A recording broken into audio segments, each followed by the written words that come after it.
한파로 인하여서 또 너무나 힘들고 또 코로나 때문에 또 대면 예배도 드릴 수 없는 어려운 상황들 속에 있지만 우리 모든 성도님들 이 어려운 상황 속에서도 하나님께서 함께 하시는 줄로 믿습니다.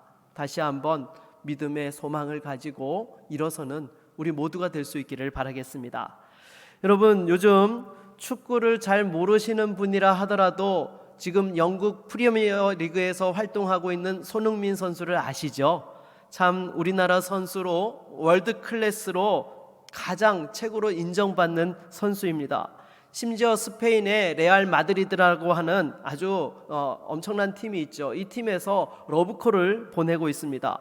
레알 마드리드가 이렇게 손흥민 선수에게 러브콜을 보내는 이유가 무엇인가 하면 예전에 호날두와 같은 그러한 역할을 해주기를 원해서 이렇게 러브콜을 하고 있는 것이죠. 그런데 여러분, 이 손흥민 선수가 참으로 롤모델로 삼았던 선수가 누구였는가 하면 바로 호날두 선수였던 것입니다. 그런데 이 세계적인 레알 마드리드라는 팀에서 넥스트 호날두로 이 손흥민을 점찍었다라는 것입니다. 이처럼 어떤 사람을 롤 모델로 삼느냐가 참으로 중요한 것입니다. 그 여러 가지 앞으로의 그러한 방향들을 만들어 가는 데 있어서 많은 좋은 영향력들을 받을 수 있기 때문인 것이죠. 마찬가지로 우리 성도들에게도요, 여러분, 우리가 어떤 사람을 믿음의 롤 모델로 삼느냐, 이것이 참으로 중요한 것입니다.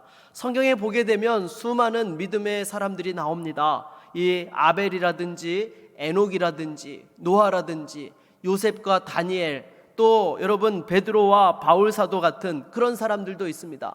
그런데 성경이 유독 콕 집어서 이야기하는 사람이 있지요. 우리 갈라디아서 3장 7절 말씀을 한번 읽어볼까요? 같이 읽겠습니다. 그런즉 믿음으로 말미암은 자들은 아브라함의 자손인 줄 알지어다. 아멘. 여러분, 믿음으로 말미암은 자들은 누구의 자손이라고요? 아브라함의 자손이래요. 다시 말해서 믿음의 롤 모델이 누구냐? 바로 이 아브라함이 된다라는 것입니다. 그래서 이 아브라함에게는 엄청난 타이틀이 주어졌죠. 믿음의 조상이라는 그러한 타이틀을 가지고 있는 것입니다. 여러분, 물론 아브라함도 연약한 그런 인간의 모습들을 가진 사람이었습니다. 하지만 이 아브라함의 믿음을 통하여서 저와 여러분들도 또한 하나님 앞에 믿음으로 인정받고 또 하나님 앞에서 그 아브라함에게 주셨던 축복이 저와 여러분들에게도 주어지게 된다라는 것입니다. 그렇다면 이 시간 아브라함을 통해서 주시는 교훈의 말씀을 같이 살펴보기를 원합니다. 그러면 먼저 아브라함의 일생을 좀 살펴보도록 하겠습니다. 아브라함이 맨 처음 이렇게 하나님께서 부르셨을 때에 아브라함은 어디에서 살고 있었습니까? 갈대아 땅 우르라는 곳에서 살고 있었습니다. 이곳은 페르시아만 서북쪽에 이 메소포타미아 지역 유프라데스 강 하류에 위치했던 그러한 도시였습니다. 당시에 고대 문명과 상업과 또한 여러 학문의 중심지 역할을 했던 곳이 바로 갈대아 땅 우르라는 곳이었습니다. 당시에 여러분, 지금부터 수천 년 전이었음에도 불구하고 이미 3만 명 이상의 인구가 살고 있을 정도로 큰 도시였습니다. 여러분, 지금 우리의 관점으로 3만 명 하면 애게게라고 그렇게 생각할 수 있습니다. 하지만 여러분, 아브라함이 살던 시대를 대략 기원전 2000년경으로 이렇게 추정을 하는데요, 학자들이 당시에 전 세계 인구가 3천만 명이 채 되지 않은 것으로 봅니다. 그렇다면 여러분, 이 3천만 명이 되지 않는 그런 전 세계 인구 속에서 3만 명이라고 한다면 엄청난 것이죠. 오늘날로 말하면 여러분, 이 온 세계의 인구가 얼마나 됩니까? 지금 대략 한 77억, 78억 정도 된다라고 이야기를 하는데요. 그렇다면 오늘날로 말해도요, 여러분 7, 800만에 이르는 그런 도시 규모를 가진 그러한 곳이 바로 갈대아 땅 우르라는 곳이었습니다. 이렇게 발달한 도시였지만 동시에 어떤 곳이었느냐? 우상을 섬기는 우상의 도시가 또 갈대아 땅 우르였던 것이죠. 그래서 여러분, 이 아브라함 아버지였던 데라의 직업이 무엇이었습니까? 우상을 만드는 그런 직업을 가지고 있었던 것이죠. 그러니까 아브라함은 이방 문화와 안 믿는 가정에서 태어났던 사람이 바로 아브라함이었던 것입니다. 그런데 하나님께서 이 아브라함에게 나타나셔서 갈대아 우르를 떠나서 하란을 거쳐 서쪽 변방 지역의 그 가나안 땅으로까지 가게 하셨던 것이죠. 그랬을 때에 여러분 아브라함이 어떻게 했습니까? 히브리서 11장 8절을 우리 한번 자막으로 같이 읽어볼까요? 같이 읽겠습니다. 믿음으로 아브라함은 부르심을 받았을 때에 순종하여 장래의 유업으로 받을 땅에 나아갈새 갈 바를 알지 못하고 나아갔으며. 아멘. 여러분 여기 보면은 부르심을 받았을 때에라는 그러한 말이 있습니다. 이것은요 또 부르심을 받고 있었을 때라고 이렇게 또 우리말로 번역이 되어질 수 있는데요, 무슨 말씀인가 하면 아브라함이 하나님의 말씀을 깨닫자마자 순종하였다라는 거예요. 그래서 하나님께서는 이렇게 가나안 땅을 향해서 가는 아브라함에게 두 가지 약속을 주셨습니다. 하나는 큰 민족을 이루게 해주시겠다라고 약속을 하셨고요, 또 하나는 아브라함에게 복이 되게 하시겠다라고 말씀을 하셨어요. 그래서 아브라함을 축복하는 자에게 하나님께서 또 그 사람에게도 복을 주시고, 또 아브라함을 저주하는 자에게는 그 사람에게도 하나님께서 저주하신다라고 그렇게 말씀하시면서 복으로 삼아가지고 축복을 엄청나게 부어주셨던 것입니다. 그래서 이처럼 아브라함은 안정된 본토 친척 아비집을 떠나서 낯선 땅 가나안으로 갔던 것이죠. 그리고 이 가나안 땅에 도착했을 때 하나님께서 또다시 나타나셔서 주셨던 약속이 있습니다. 무엇입니까? 이 땅을 너의 자손들에게 허락해 주시겠다라고 또한 땅에 대한 약속을 주셨던 거예요. 하지만 여러분 이 믿음의 조상 아브라함도요 초기에는 여러 가지 많은 믿음의 실수들이 있었습니다. 예를 들면 기근이 있을 때에 그 약속의 땅 가나안에서 머무르지 아니하고 하나님께 묻지 않고 기근을 피하여 어디로 갔습니까? 애굽 땅으로 갔어요. 어떻게 보면 여러분 이거는요 당연하다라고 생각할 수 있겠죠. 왜냐하면 지금 살고 있는데 먹을 것이 없으니까 살기 위하여서 애굽 땅으로 먹을 것을 찾아서 간다. 근데 중요한 것은요 하나님께 묻지 않고 내려갔던 것이죠. 그러다 보니까 그곳에서 또한 어떤 일을 만났어요? 자기 아내 사라를 누이 동생이라고 속여야 됐고, 그로 말미암아서 자기 아내를 또한 바로에게 내어주는 그런 일까지도 벌어졌던 것입니다. 그리고 나중에 또 약속의 아들 이삭을 기다리는 과정 속에서 사라가 참지 못하고 그 여종 하갈로 하여금 아브람과 동침케 하여서 이스마엘을 낳기도 했던 것이죠. 이런 실수에도 불구하고 아브라함은 여전히 하나님을 신뢰하였습니다. 그리고 하나님께서는 아브라함에게 복을 주셨고, 무엇보다도 그 아브라함의 믿음을 보시고 아브라함을 의롭다라고 인정해 주셨던 것이죠. 그래서 믿음의 조상이라는 복을 받게 된 것입니다. 성경은 특별히 아브라함의 믿음의 본을 따르는 사람에게도 이 아브라함의 또한 축복을 이어질 수 있게 된다라고 말씀을 하셨죠. 그래서 주 예수 그리스도와 함께 상속자가 되면 그러한 아브라함의 영적인 후손이 된다라고 말씀을 하고 있습니다. 우리 갈라디아서 3장 16절과 29절을 한번 같이 읽어보도록 하겠습니다. 같이 읽습니다. 이 약속들은 아브라함과 그 자손에게 말씀하신 것인데 여럿을 가리켜 그 자손들이라 하지 아니하시고 오직 한 사람을 가리켜 내 자손이라 하셨으니 곧 그리스도라. 너희가 그리스도의 것이면 곧 아브라함의 자손이요 약속대로 유업을 이을 자니라. 아멘. 여러분, 우리가 예수 그리스도에게 속하였고 믿음의 사람이면 또한 누구의 후손이라고요? 아브라함의 후손이래요. 아브라함에게 주셨던 그 모든 복이 우리에게 또한 유업으로 주어지게 되었다라는 것입니다. 다시 한번 그 아브라함의 복을 누리며 살아갈 수 있는 우리 모두가 될 수 있기를 바라겠습니다. 그렇다면 여러분, 우리가 이처럼 아브라함의 자손이라면 우리에게 어떠한 믿음이 있어야 되는 것입니까? 먼저 여러분, 우리 성도들이 가져야 되는 믿음은요, 구원 얻는 믿음인 것입니다. 하나님 앞에서 의롭다함을 인정받고 구원받는 그러한 믿음이 있어야 되는 것이죠. 그래서 이 구원받는 믿음의 특징들을 구체적으로 조금 더 살펴보도록 하겠습니다. 먼저 첫 번째로 믿음은 바랄 수 없는 중에 바라는 것이 바로 믿음입니다. 오늘 보면 18절 말씀을 같이 한번 읽어볼까요? 18절입니다. 아브라함이 바랄 수 없는 중에 바라고 믿었으니 이는 내 후손이 이같으리라 하신 말씀대로 많은 민족의 조상이 되게 하려 하심이라. 아멘. 여러분, 이것은요 창세기 15장에서 아브라함이 그 후사가 없어가지고 또한 하나님 앞에서 자신의 집에서 길리운 그 엘리에셀 종을 바로 믿음의 후사로 삼겠다라고, 또 자신의 믿음의 후사가 아니죠, 자기 가정의 후사로 삼겠다라고 이야기했을 때에 하나님께서 나타나셔서 또 이와 같이 또한 많은 자손이 있을 것이라고 말씀해 주신 그러한 부분인 것입니다.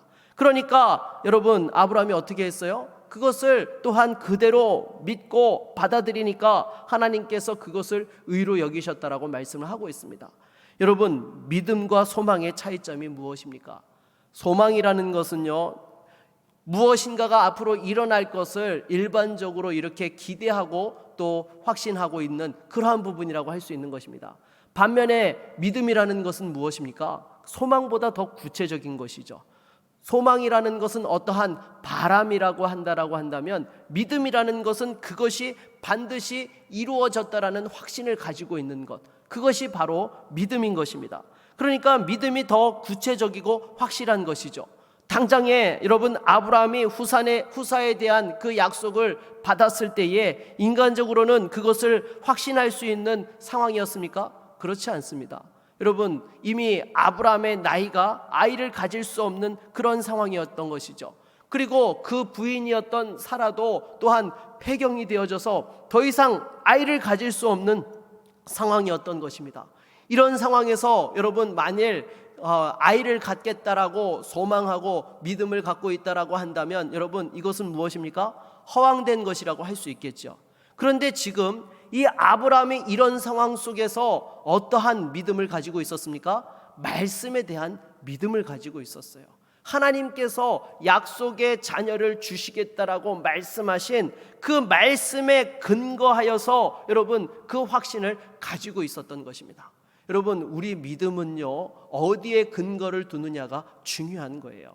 여러분, 그냥 내 자기 확신과 신념을 믿음으로 삼는 것이 아니라 우리는요, 하나님의 말씀을 믿음의 근거로 삼는 것입니다. 그러니까 여러분, 우리의 믿음은 허황된 믿음이 아니라 능력의 믿음이요, 구원받는 그러한 은혜의 역사의 믿음인 것입니다. 왜 그렇습니까? 하나님께서 말씀하셨기 때문인 것이죠. 하나님께서는 세상을 창조하시고 다스리실 뿐만 아니라 죽은 자 가운데서도 부활하셔서 생명의 능력이 되신 분이 바로 우리 주님이십니다. 우리 주님께서 또한 그렇게 하시겠다라고 말씀해 주시면 여러분, 그것보다 더 확실한 보증이 어디 있겠습니까? 당장에 세상에서 사업을 하시는 분들을 보십시오. 지금 당장 어떠한 돈을 지급을 해야 되는데 지금 당장은 돈이 없어요. 하지만 나중에 줄 수 있는 그러한 여력이 됩니다. 그러면 무엇을 발행하죠?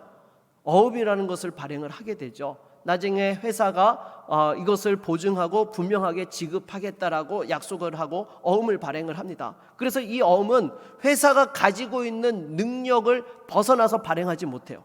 회사가 가지고 있는 능력 안에서만, 한도 안에서만 발행할 수 있는 것이죠. 그럼 세상에서 그거를 그 회사의 능력을 보고 그것을 받고 또한 비즈니스를 하는 것입니다. 세상도 그러할진데 여러분, 하나님께서 천지를 창조하신 그 하나님께서 주시겠다라고 약속하시면 여러분, 이것은 무엇입니까?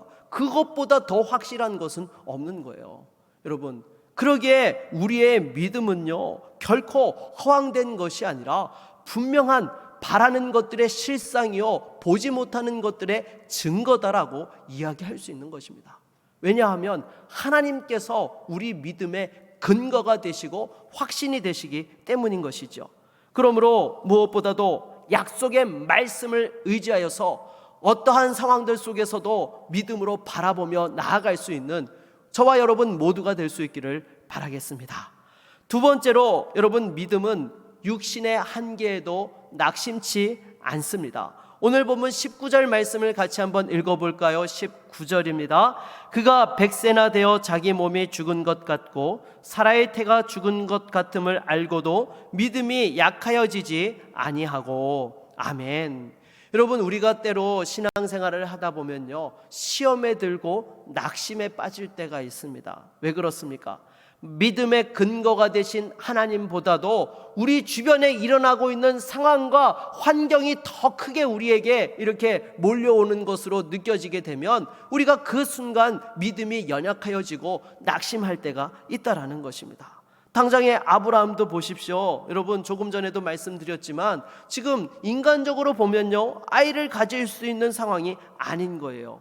이런 상황 속에서도 여러분, 아브라함은요, 왜 믿음의 사람입니까? 포기치 아니하였다라는 것이죠. 자기 육체의 한계에도 불구하고 하나님께서 말씀하셨기 때문에, 천지를 창조하신 하나님께서 반드시 그 일들을 하실 수 있다라는 확신이 있었기 때문에 그 약속을 놓지 아니하고 끝까지 나아갈 수 있었던 것입니다. 저와 여러분들도 마찬가지입니다. 여러분, 항상 우리가 낙심하고 시험에 드는 이유가 바로 육체의 경험과 한계 때문이라는 것을 우리는 분명하게 기억해야 되는 것입니다. 그리고 무엇보다도 하나님께서 일하시는 방법은요, 우리와 다릅니다. 우리는 이 시간과 공간의 제약 속에서 우리가 가지고 있는 능력의 범위 안에서만 일을 합니다. 그런데 하나님은 어떠세요? 그런 것에 대한 제약이 없으신 것이죠. 시공간에 대해서도 제약을 받지 않으실 뿐더러 모든 것을 행하실 수 있는 분이시기 때문에 정말 우리로서는 모든 것이 끝났다고 생각되어지는 상황 속에서도 반전의 역사를 일으키시는 분이 바로 하나님이십니다. 대표적인 것이 우리 주님의 부활 사건이잖아요. 사람들은 죽으면 끝난다고 생각해요. 그런데 어떻게 사흘 만에 부활하십니까? 그것이 바로 하나님의 일하심의 방법인 것입니다. 그래서 항상 우리 믿음의 근거를요, 하나님께 두어야 되고요, 하나님을 얼마만큼 우리가 많이 알면 아느냐에 따라서 우리가 어떤 상황들 속에서도 흔들리지 않는 담대한 믿음으로 낙심치 않고 나아갈 수 있게 되는 것입니다. 그래서 여러분, 우리가 하나님을 알아가는 지식이 자라가야 되는 거예요. 이것이 자라갈 때만이 우리의 믿음이 더 견고해지고요, 어떤 큰 위험과 시험과 어려움이 와도 그것을 넘어갈 수 있게 되는 것이죠. 여러분, 올 한 해 무엇보다도 여러분의 믿음의 크기를 넓히실 수 있기를 바라겠습니다. 여러분, 당장에 이 바다를 항해하는 배도 보십시오. 작은 배는요, 조그만한 풍랑에도요, 이렇게 흔들리고 뒤집힐 수 있습니다. 하지만 큰 배는요, 웬만한 폭풍우가 몰아와도요, 여러분, 거기에 요동치 않습니다. 우리의 믿음도 마찬가지예요. 믿음이 크면 클수록 어떠한 시험과 어려움이 와도 그것들을 능히 이겨낼 수 있는 그러한 능력들로 역사하게 된다라는 것입니다. 그래서 여러분, 아브라함을 보십시오. 이 아브라함이요, 하나님 앞에서 이 믿음의 조상으로서 또한 이렇게 일컬음을 받게 된 것은요, 그냥 어느 날 갑자기 하나님이 부르셨다고 해서 그렇게 된 것이 아니죠. 그 일생을 살펴보느라면 아브라함도 믿음이 차곡차곡 성장해 나갔던 것들을 보게 됩니다. 가장 첫 번째는 그 자신의 본토 친척 아비집을 버리고 가나안 땅을 향해서 나아갔던 것이고요, 또 그 가운데서 하나님께서 아들을 주시겠다고 하는 약속을 믿고 기다렸던 것이고요, 그 약속 가운데 아들을 얻었을 때에 또 하나님 무엇을 요구했어요? 그 아들을 이삭을 번제로 바치라고 했을 때에 여러분, 거기에 순종하였던 것입니다. 그것이 하나하나 차곡차곡 믿음이 성장하였기에 생명의 주님에 대한 확신이 있을 때에 그 자녀도 하나님 앞에 드릴 수 있었던 것입니다.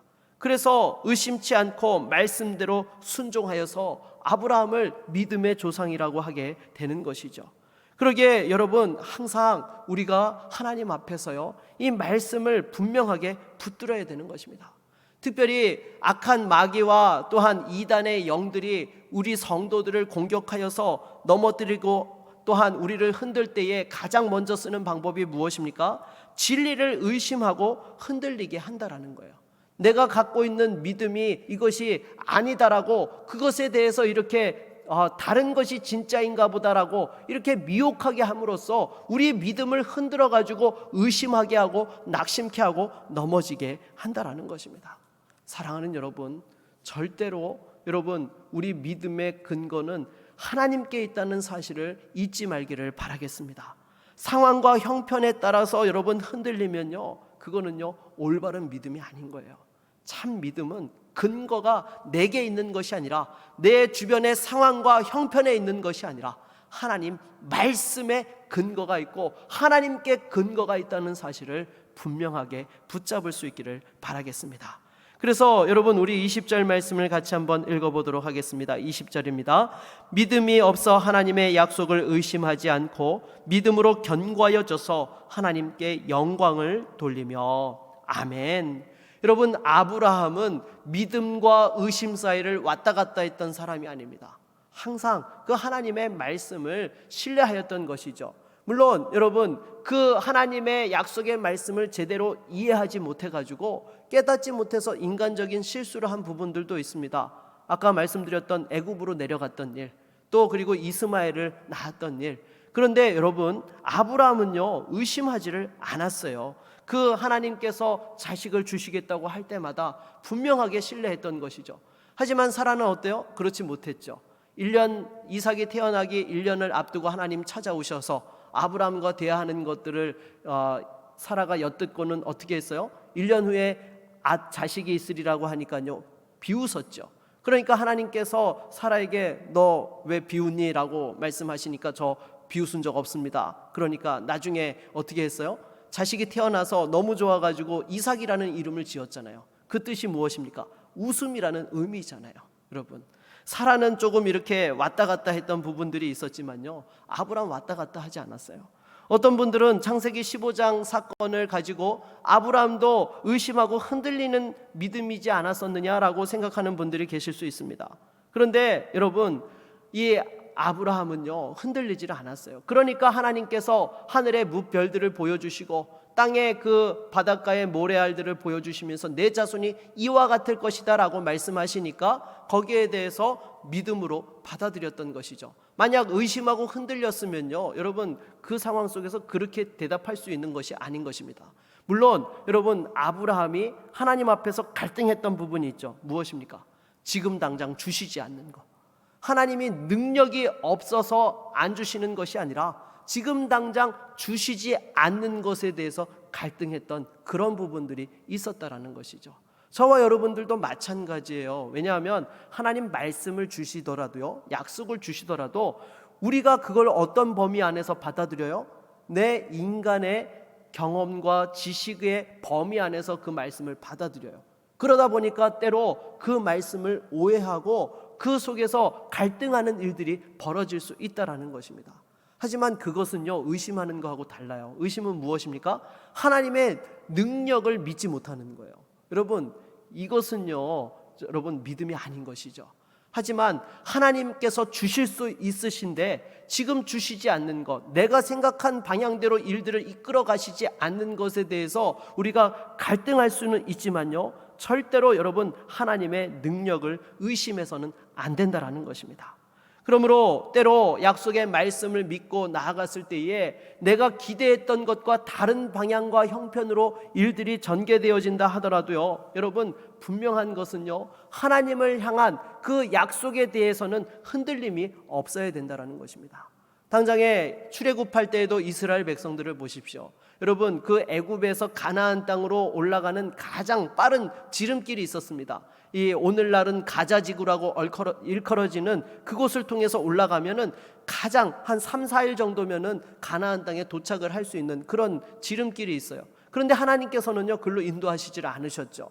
왜냐하면 거기에는 블레셋 사람들이 살고 있었고 거기를 통과하려면 전쟁을 거쳐야 됐기 때문에 하나님께서는 이스라엘 백성들을 오히려 안전하게 인도하시려고 어디로 인도하셨어요?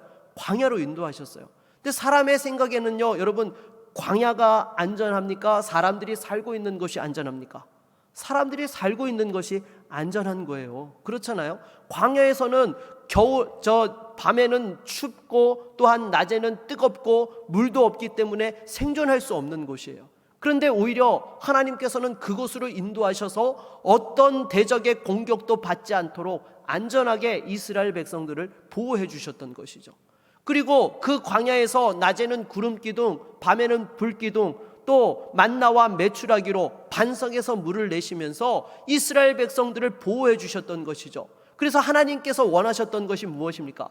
그 과정들을 통하여서 전능하신 하나님을 신뢰할 수 있게 하셔서 이 새로운 시대의 역사를 감당할 수 있는 믿음을 준비시켜 주시려고 그 과정들을 통과하게 하셨던 것입니다. 그러니까 여러분, 이 광야의 삶은요, 사실 이스라엘 백성들을 지켜주시고 보호해 주시고 다시 한번 믿음을 견고하게 세워주시는 그러한 목적을 가지고 하나님께서 광야로 이끄셨던 것이죠. 그런데 여러분, 이것이 인간의 생각으로 이해가 되어집니까? 그렇지 않다라는 거예요. 사랑하는 여러분, 하나님께서 일하시는 방법은요, 사람의 방법과 다릅니다. 항상 그 사실을 우리가 인정하고 우리가 생각하는 대로 일들이 전개되지 않는다 하더라도 의심하고 흔들리는 것이 아니라 다시금 약속의 말씀을 붙잡아야 될 줄로 믿습니다. 의심이 찾아오고 낙심이 찾아올 때마다 믿음으로 물리치고 모든 것이 합력하여 선을 이루시는 그 하나님을 바라볼 수 있는 저와 여러분 모두가 되기를 바라겠습니다. 마지막으로, 진정한 믿음은 하나님을 기쁘시게 합니다. 우리 20절 말씀을 다시 한번 같이 읽어볼까요? 같이 읽겠습니다. 믿음이 없어 하나님의 약속을 의심하지 않고 믿음으로 견고하여져서 하나님께 영광을 돌리며. 아멘. 여러분, 아브라함은 견고한 믿음으로 하나님을 영화롭게 하였습니다. 하나님을 영화롭게 한다는 것은 다른 것 없죠. 어떻게 하면 됩니까? 하나님을 기쁘시게 하면 돼요. 왜냐하면 여러분, 창조주 하나님께 우리가 무엇인가를 드려서 하나님의 부족함을 채울 수 있는 그런 것들이 있습니까? 하나도 없습니다. 우리가 1000만 번을 만약에 다시 사는 그런 존재라 하더라도요, 절대로 하나님의 필요한 것들을 채워드릴 수 있는 그런 존재가 되지 못한다라는 것이죠. 그런데 단 하나, 우리가 하나님을 영화롭게 할 수 있는 방법이 있습니다. 하나님을 기쁘시게 하는 것이죠. 그래서 히브리서 11장 6절은 믿음이 없이는 하나님을 기쁘시게 하지 못하나니 라고 이렇게 말씀을 하고 있는 것입니다. 하나님을 기쁘시게 하는 것, 이것이 하나님을 영화롭게 하는 것이고, 또한 정말로 믿음이 있을 때에 그와 같은 역사들이 일어나게 된다라는 것이죠. 그래서 여러분, 불가능한 것처럼 보이는 상황 속에서도 하나님의 약속의 말씀을 믿고 나아가는 그 믿음을 하나님께서는 기뻐하시고 그것으로 우리를 의롭게 여기시고 축복하시며 하나님의 은혜의 도구로 사용해 주시는 줄로 믿습니다. 그래서 이처럼 하나님께서 기뻐하시는 믿음에 대해서 우리 22절로 24절 말씀을 한번 같이 읽어보도록 하겠습니다. 같이 읽겠습니다. 그러므로 그것이 그에게 의로 여겨졌느니라. 그에게 의로 여겨졌다 기록된 것은 아브라함만 위한 것이 아니요 의로 여기심을 받을 우리도 위함이니 곧 예수 우리 주를 죽은 자 가운데서 살리신 이를 믿는 자니라. 아멘. 그래서 여러분, 예수 그리스도 안에서 우리가 참된 믿음을 가지고 있을 때에 그것이 하나님께서 기뻐하시는 믿음이고 저와 여러분들에게 의가 되어지게 하신다라는 것입니다. 이것은 아브라함에게만 이루어진 것이 아니라 또한 모든 믿는 자들에게 그와 같이 하나님께서 역사해 주시고 아브라함의 자손으로 삼아 주신다라고 말씀하고 있습니다. 사랑하는 여러분, 올 한 해 어렵고 힘든 일들이 많이 있다 하더라도 참된 믿음으로 하나님을 기쁘시게 할 수 있기를 바라겠습니다. 여러분의 가정에서 믿음으로 감당해야 될 그러한 일들이 있습니까? 또 여러분의 삶의 터전에서 믿음으로 또한 나아가야 될 부분들이 있습니까? 다시 한번 이 믿음을 붙잡고 승리할 수 있는 그러한 복된 한 해가 될 수 있기를 바라겠습니다. 그래서 아브라함도 보게 되면 믿음으로 하나님을 기쁘시게 했더니 그 약속의 아들 이삭을 얻었고, 또 이삭을 바치라고 요구하실 때에도 믿음으로 순종했더니 여호와 이레의 하나님을 또한 경험하게 되었던 것입니다. 여기서 우리가 잠깐 생각해 볼 것이 있습니다. 여러분, 아브라함이 이삭을 바칠 때에 하나님 앞에서 이삭을 바치는 순간에 하나님이 순양을 이렇게 보내셔가지고 번제물로 삼게 하신 겁니까? 아니면 이미 그 옆에 순양을 번제물로 예비해 놓으셨다가 아브라함의 그 믿음을 보시고 이 순양을 번제물로 드리게 한 것입니까? 전자입니까? 후자입니까? 후자지요, 여러분. 하나님께서는요 항상 여호와 이레로 예비해 놓고 계세요. 그래서 우리가 믿음으로 순종하면요, 그 예비해 놓으신 하나님의 축복과 은혜가 우리의 것이 되게 된다라는 거예요. 우리가 하는 것 봐서 허락해 주시는 것이 아니라 미리 하나님께서는 다 예비해 놓고 계시다라는 것이죠. 그러기에 여러분, 항상 우리가 잊지 말아야 될 것은요, 하나님께서는요 항상 좋은 것으로 예비해 놓으시고 믿음으로 나아갈 때에 반드시 그 복을 누리게 하신다라는 것입니다. 그래서 하나님을 기쁘시게 할 때에 그 하나님의 약속이 우리에게 응답이 되어지고 실제가 되어지고 또한 놀라운 복으로 함께 할 줄로 믿습니다. 다시 한번 어떤 상황에서도 하나님을 기쁘시게 하는 믿음의 종들이 되시기를 바라겠습니다. 말씀을 맺겠습니다. 하나님께서는 저와 여러분에게 믿음으로 도전하여 승리할 수 있도록 이 믿음의 본을 허락해 주셨습니다. 아브라함도 여러분 처음부터 믿음의 사람 아니었습니다.